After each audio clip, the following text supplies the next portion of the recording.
Hello everyone, जय हिंद। तो कैसे हैं आप सब? आई होप आप सभी बहुत अच्छे होंगे।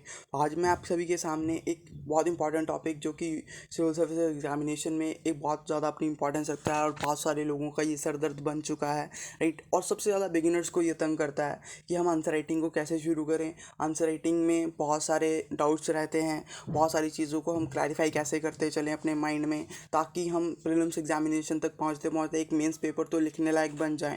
बट बिगिनर्स के माइंड में इस चीज़ को स्टार्ट करने के लिए बहुत सारे डाउट रहते हैं कि मेरा अभी कंटेंट रेडी नहीं है, मेरा अभी मुझे स्ट्रक्चर नहीं बनाना आता, या कुछ भी, या मेरे को पेज की मेरे को डायमेंशंस नहीं पता है। बहुत सारे ऐसी चीज़ें होती हैं, एक्सक्यूजेस होते हैं जो हम आपको खुद को देते हैं। बट अगर आप एक बात को माइंड में रखें कि अगर आप आंसर राइटिंग अभी से स्टार्ट करेंगे, तब कहीं जाके आप प्री तक उस चीज़ को क्लियर कर पाओगे। बिकॉज अभी से आपका, अगर मैं बात करूँ तो 1 साल तक पड़ा हुआ है, ठीक है। और आंसर राइटिंग की जो हैबिट है वो ओवरनाइट डेवलप नहीं होती, तो हमें इसके लिए बहुत सारी एफर्ट्स करनी पड़ती हैं। ओके। सो आज मैं उसी चीज़ को आपके सभी के सामने एक्सप्लेन करने के लिए हाजिर हूँ। मेरा नाम है Sky and I welcome you all to my YouTube channel this Sky's world. तो हम अपने टॉपिक के साथ स्टार्ट करते हैं, जो कि है आंसर राइटिंग। ठीक है, अब हम आंसर राइटिंग के बारे में डिस्कस करने जा रहे हैं। आज हम सिर्फ बात करेंगे बिगिनर्स के लिए कि बिगिनर्स को उसमें कैसे अप्रोच रखनी चाहिए और कैसे वो एक तरह से बहुत बढ़िया वे से अपने आंसर राइटिंग की जर्नी को स्टार्ट कर सकते हैं एंड उसमें से आप एक बहुत अच्छा रिजल्ट ले सकते हैं। ठीक है, क्योंकि लोग बहुत सारी चीज़ें बताते हैं, ठीक है, और उनमें कहीं ना कहीं हम ट्रैप्ड हो जाते हैं, राइट। तो हमने ट्रैप्ड नहीं होना है, अपनी शैली को फॉलो करना है, ठीक है। अपनी शैली बनानी है, एक तरह से अपना वे बनाना है आंसर राइटिंग करने का, ठीक है। तो अपना वे हम कैसे बना सकते हैं, मैं जस्ट वो चीज़ आपको एक्सप्लेन करूँगा। Firstly, read and analyse the previous year questions. Previous year questions को देखिए, रीड कीजिए, एनालाइज कीजिए। रीड करना है, पढ़ना है, एनालाइज कैसे कर सकते हैं कि वो टॉपिक, वो उसमें से कौन सा टॉपिक के किस पार्ट में से ये क्वेश्चन बना है, ठीक है। अब जब आपने ये चीज़ देख ली, ठीक है, अब आपने क्या करना है कि उसमें किस टाइप की इंफॉर्मेशन पूछी गई है, ठीक है, इसको डाइजेस्ट करो माइंड में। ठीक है, फिर आपके माइंड में ये चीज़ क्लियर हो जाएगी, डायरेक्शन विद लिमिट, कि हाँ इस टॉपिक में जाना है, तो अगर इस टाइप के कोई और टॉपिक्स हैं उसमें भी इतनी ही इन्फॉर्मेशन चाहिए मेरे को, ठीक है। मतलब इस टाइप के जितने भी टॉपिक आएंगे उसमें इतनी इतनी इन्फॉर्मेशन चाहिए और मेरे को इतना ही पढ़ना पड़ेगा, ठीक है। ये माइंड में क्लैरिटी हो जाती है जब हम PYQs को एनालाइज करते हैं आंसर राइटिंग के पर्सपेक्टिव से, ठीक है। तब आपको पता चल जाएगा कि मेरे को एक टॉपिक में कितना ही कंटेंट चाहिए होगा, ठीक है। आफ्टर दैट क्या कर सकते हो, बहुत सारे कोचिंग इंस्टीट्यूशंस हैं, बहुत लोग हैं अपनी वेबसाइट्स पे आंसर्स को अपलोड करते हैं। तो आप इन्हीं क्वेश्चंस के जो आपने एनालाइज करे होंगे उनके मॉडल आंसर्स को रीड कीजिए, ठीक है। देखिए उन्होंने कौन कौन सी चीज़ें वहाँ पे लिखी लिखी हैं और उन्होंने क्वेश्चन की डिमांड को कैसे पूरा करा है, ठीक है। जब आप ये चीज़ करेंगे तो एक तो ना ब्रॉड आउटव्यू बन जाएगा, ठीक है।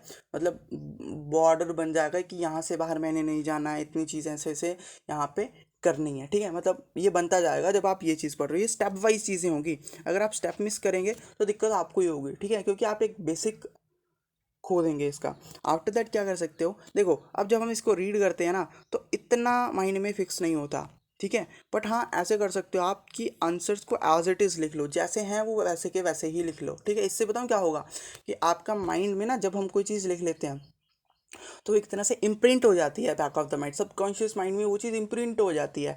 आफ्टर दैट जब आप देखेंगे ना तब आपको एक तरह से स्ट्राइक होगा लिखते टाइम ही कि हाँ क्वेश्चन में ये चीज़ पूछी थी और इस पर्सन ने इसको इस वे में लिखा हुआ है, ठीक है। वो आपके माइंड में क्लियर होता जाता है। आफ्टर दैट आपने क्या करना है, अब उस क्वेश्चन को फिर से एनालाइज करना है। अब जो एनालाइज करना है वो आप किस वे में एनालाइज करना है कि ये जो सेम पीस ऑफ इंफॉर्मेशन मैंने लिखी हुई है यहाँ पे, ठीक है, मैंने कुछ इंफॉर्मेशन वहाँ पे लिखी, ठीक है, उसको कोई और वे था उस सेम कंटेंट को एक्सप्लेन करने का, राइट। अब ये तो होता नहीं है ना कि कोई डाटा लिखा हुआ है, डाटा को एक्सप्लेन करने का सिर्फ पैराग्राफ फॉर्म ही होती है या कुछ, राइट, कुछ और तो होता होगा, राइट। अपने वे से वहाँ पे एक्सपेरिमेंट करने की कोशिश करो। जितनी भी चीज़ें आपने 12th तक 10th तक तो मैथ वगैरह पढ़ रखा है, वहाँ पे बहुत सारी डायग्राम्स हम यूज़ करते थे। अपने माइंड को शार्पन करो, देखो वहाँ पे कौन कौन सी चीज़ इनकलकेट हो सकती है, ठीक है। आपने जो अपना सर्कल बना रखा है उसको थोड़ा वाइड करने का टाइम आ गया है, ठीक है। अब सोचो उस चीज़ पे ब्रेनस्टॉर्मिंग करो, क्योंकि ये चीज़ करनी ही पड़ेगी आपको, ठीक है, कि इस सेम पीस ऑफ इन्फॉर्मेशन को मैं कैसे कैसे एक्सप्लेन कर सकता हूँ। जब आपके माइंड ने एक आंसर दिया कि हाँ भाई तू इस डाटा को फ्लो चार्ट के माध्यम से भी बता सकता है, तो इस डाटा को स्पाइडर डायग्राम के उससे भी बता सकता है, जब आपको ये चीज़ें अपने माइंड आपका ना एक तरह से सिग्नल्स देगा, आफ्टर दैट क्या करना है, कंटेंट आप कहीं से भी लाइए, ठीक है, बट उसको अपने इन वेज में जो भी आपके माइंड में निकल के आ रहे हैं, जैसे भी निकल के आ रहे हैं, इस टाइम पे अपने आप पे कोई बाउंडेशन नहीं रखनी है, ठीक है, जिस वे में निकलते आ रहे हैं 3 या 4 आंसर्स उस पर लिख डालिए, ठीक है।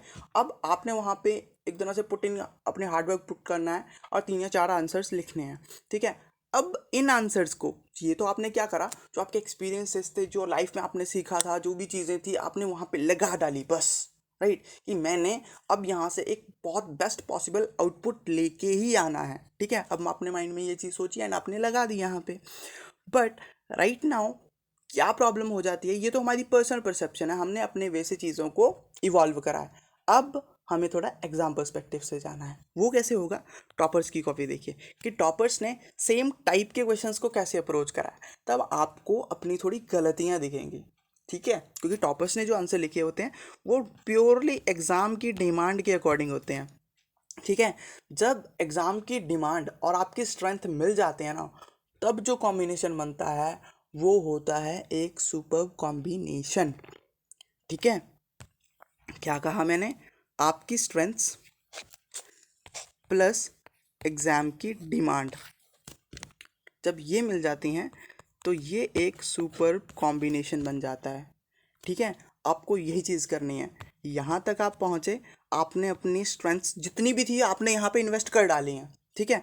अब जब आप टॉपर्स कॉपी देखें ना, तब आप देखेंगे कि यार मेरी स्ट्रेंथ्स में से कौन कौन सी ऐसी चीज़ें हैं जो यहाँ पे एप्लीकेबल नहीं है और कौन कौन सी चीज़ें हैं जो यहाँ पे एप्लीकेबल हैं, तो आपको पता चल जाएगा, ठीक है। अब यहाँ से आपका एक अपना style of answer writing innovate हो जाएगा ऑटोमेटिकली, राइट। और जब आप लिखने बैठोगे आपके माइंड में चीज़ें ऑटोमेटिकली स्ट्राइक होंगी। In this way you can develop the art of answer writing, ठीक है। आपको भी कंटेंट वगैरह कुछ रेडी नहीं है, ठीक है, बट फिर भी आप इस वे से एक स्ट्रक्चर के वे में आपको कैसे लिखना चाहिए, कौन सी चीज़ को कैसे अप्रोच करना चाहिए, आपके माइंड में एकदम क्रिस्टल क्लियर हो जाएगा। I am done with this topic, मैंने आप सभी को इस चीज़ के बारे में सब कुछ बता दिया है, ठीक है।